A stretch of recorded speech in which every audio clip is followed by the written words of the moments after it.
Alright, so today on What the Fuck is Casey Doing in the Shop Day, we are working on this 2.3. I'm about to walk you guys through on how to properly do your timing chain on one of these. This is your kit. So if you have a 2.3 and you need a timing chain, here's your part number, S601K. So we're going to be putting this bad boy in here. This is what your kit comes like. You gotta open all this stuff up and then we'll go through it. So we're just going through, getting all this prepped to be used. I am not going to take the chains out of this plastic though, just so they don't get dirty. It's your new lower crank timing gear. This is one of your cam gears. Second cam gear. These are the same, so there's not an intake and exhaust one, so you don't have to worry about that. Gaskets you'll need, or seal I should say, I guess. One of them's a metal gasket for one of your tensioners. So we'll end up putting this in our timing belt housing, or timing chain cover. That is for your timing chain tensioner. This is your upper timing chain tensioner. And it only fits one way. So this little hole right here is where that little pinhole goes. So it will only fit one way. This is your timing chain guide for the top. This is your lower tensioner. One of the guides. Another guide. So with all of your parts, I'm gonna set these down here. That way we got plenty to work with. It's easy to access. Now, here we are. So as you can see, on the crank, I have the keyway up right here. This is gonna line up with this timing mark right there. So on your crankshaft, there's your keyway. So this tooth will point to that mark. This little dot right here will line up on your timing chain with one of the marked links. And so I will show you what that looks like in just a second. For now, we're gonna slide this guy on here.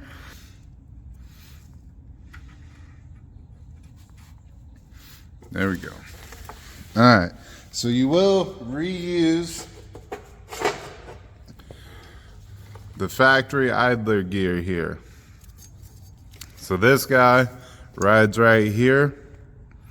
You gotta make sure that you still save this bushing when it comes apart. Some timing chain kits come with a replacement for this, but the OSK ones do not.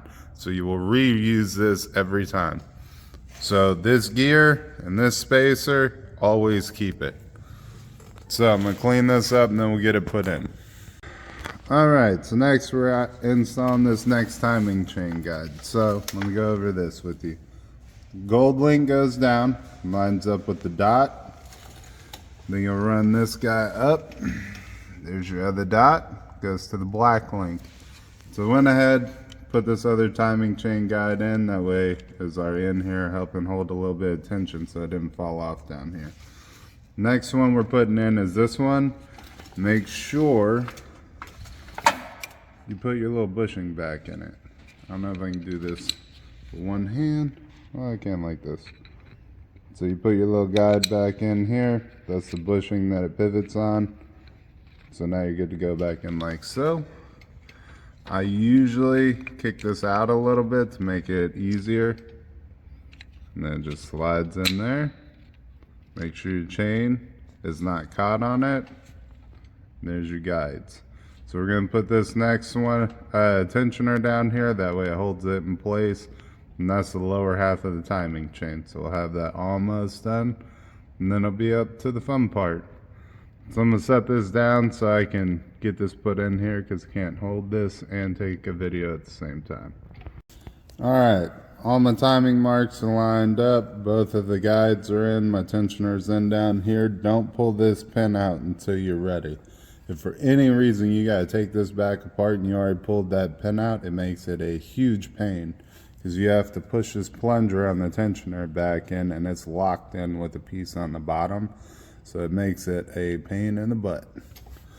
So now we're gonna do the uppers. So up here, before I get going too far, you can see this little slot right here. That's where your alignment pin is on your camshaft, like that one. Those line up on these little cast tabs right here. So there's one here and there's one here. So those will need to point to that once you get your other timing chain in. So what we're gonna do is we're gonna change this gear out. This is an old one. We'll run the new chain around this. We'll line up this timing mark, and we won't put this one in until the chain's wrapped around and we have the gear in it.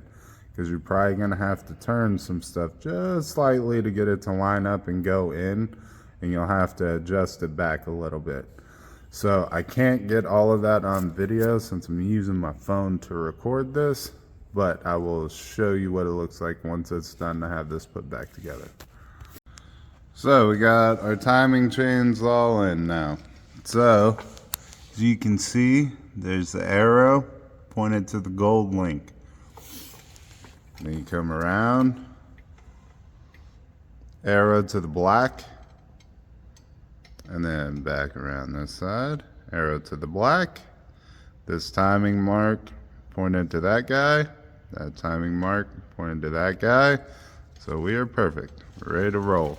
So I gotta put my nut back on here. It's a 14 millimeter. These two are 17s. If you are doing this job, you're gonna need a 10 millimeter, a 12 millimeter, a 14 millimeter, and a 17 millimeter.